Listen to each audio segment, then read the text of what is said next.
You know, I'm gonna be honest, I'm pre-recording this video on Thursday, October 3rd. Who knows if we're gonna make like a vlog or something that explains why I'm pre-recording all these videos for the week, but in this video I wanted to respond to one of the ideas that was brought up a bunch over the past few days here on Canucks Twitter. Again, this might be outdated because it's been a few days, but I wanted to reply to all the discourse surrounding Vancouver Canucks prospect Aatu Raty and the trade in which sent him to Vancouver in the first place. Obviously, you know, we are talking about the Bo Horvat trade. Because honestly, this is one of these situations where I think both teams got absolutely everything that they needed, and you know, as the years go on, it just seems more and more like a win-win-win trade. Win for everybody involved, honestly. Each of the players are getting opportunities for themselves, each of the teams are happy with the acquisitions, and I think this tweet from Jez really goes out there and summarizes it. Flipping Horvat for Hronek and Aatu Raty is starting to look like a proper master stroke. And a reply from Bird, I assume that's not the hick from French Lick, but we'll go with it. One of those great trades that is a win for each club. Big time. The Islanders filled the need, and so did Vancouver. In fact, it's getting even crazier to the point that you're seeing tweets pop up like this. I don't think I would trade Aatu Raty for Bo Horvat 1-for-1 at this point. Raty is younger, makes $8 million less, and can already fill in as a third-line center, which is what Horvat would have been in this team anyways. Raty's face-off ability is super clutch as well. LOL, horrible take, come on, man. Like, yeah, okay, I get it. It's kind of dumb to say that you wouldn't take Horvat over Aatu Raty at this stage in their careers, but in a weird and twisted way, I'm starting to understand what this user is saying. Now, why is everybody talking about the Bo Horvat trade in October of 2024? Well, it's because Aatu Raty, the guy that the Vancouver Canucks got as the primary forward in that trade, has been really good. Now, again, at the time of me talking into this microphone, the Friday preseason game hasn't actually happened yet, and we don't even know if Aatu Raty made the team.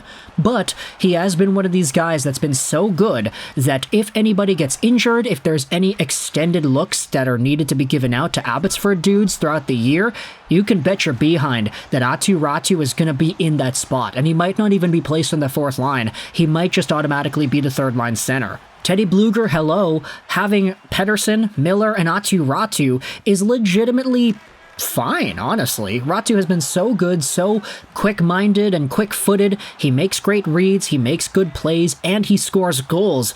Raty has been so impressive in this 2024 preseason. Whether he makes the team or not, he's made a case for himself to be given extended Vancouver Canucks looks.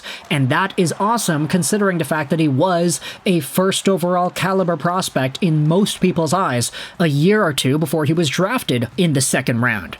He had a really, really difficult fall from the top of the 2021 draft rankings, and I feel like for a lot of draft-eligible prospects, if you're supposed to be really good and you end up not having a season that is really good, quote-unquote, while it's true that you're usually going to fall, I feel like it's very common for prospects to fall maybe a lot further than they should have. Like, some of the guys taken before Aatu Raty in the 2021 draft had no business being taken before Raty, and that's only really the case because he fell in the first place. Momentum plays a really big part in the swings upwards and downwards for prospects in these rankings, and for Aatu Raty, you could very well say he was a first-round, top 20 caliber prospect that was taken a lot later and inevitably traded to Vancouver because the New York Islanders needed center help right away. This leads into the conversation about Bo Horvat because Bo is coming off of a career year split between Vancouver and New York, which he followed up with a pretty solid season himself with 68 points and 33 goals in 81 games.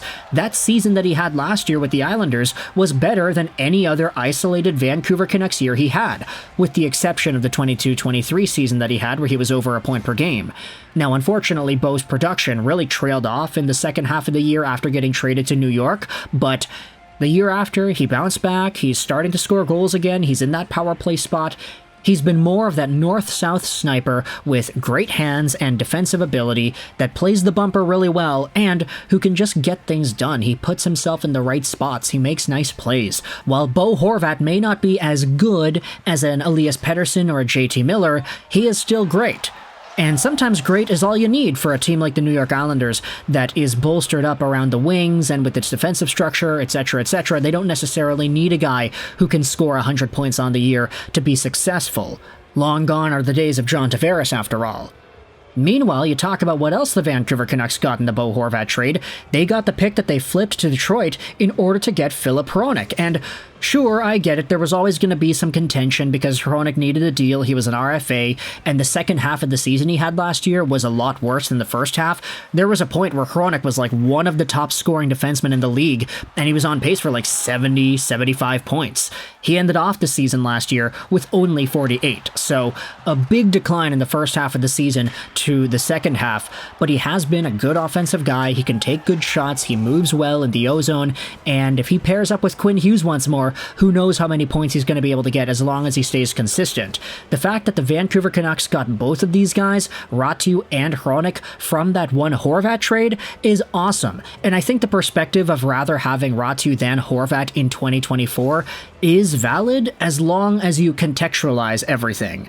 Because, of course, the idea of saying, oh yeah, I'd rather have Raty than Horvat in 2024, that's kind of nuts because, of course, Raty is a much inferior player than Horvat. Horvat had 30 goals last year in the NHL. But within the scope of the Vancouver Canucks, it becomes a lot easier to say, hey, if Horvat was in Vancouver, he wouldn't be more than a third-line center anyway, and he'd take away prime real estate for maybe a guy like Jake DeBrusk or something on the power play in that bumper. So is it really worth it to have a guy like Horvat on the team who is making $8.5 million a year, by the way? He's making more than Miller, more than Hughes.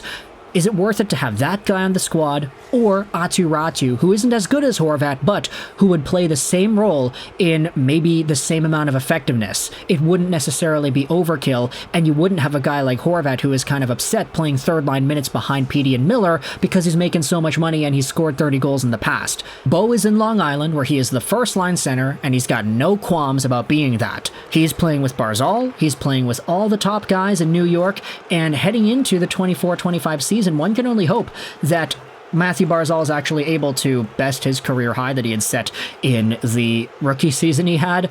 Yeah, it's because he was playing with John Tavares. He scored so many points. It's kind of frustrating that that was the year that Brock Besser didn't win the Calder. But Bo Horvat, Matthew Barzal, Anthony Duclair.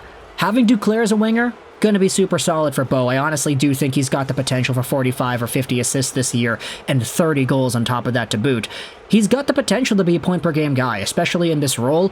But Aatu Raty, you could not say the same about him in New York. In Vancouver, though, completely different situation. Raty is a third-line guy, Horvat is a third-line guy, both could be equally effective, and one is not going to be vying for more.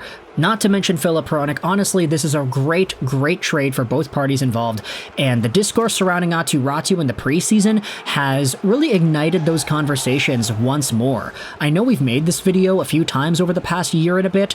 Oh, the trade, 1 year later, 6 months later, it's a win-win, but it really does seem like a great move for both of these squads involved at the start of the 24-25 season. So let me know your thoughts in the comment section below about this Vancouver Canucks and New York Islanders trade, how Bo Horvat has been playing in New York, and how Aatu Raty has been performing for Vancouver so far. Thoughts in the comment section below. I hope you enjoyed this video. And bye.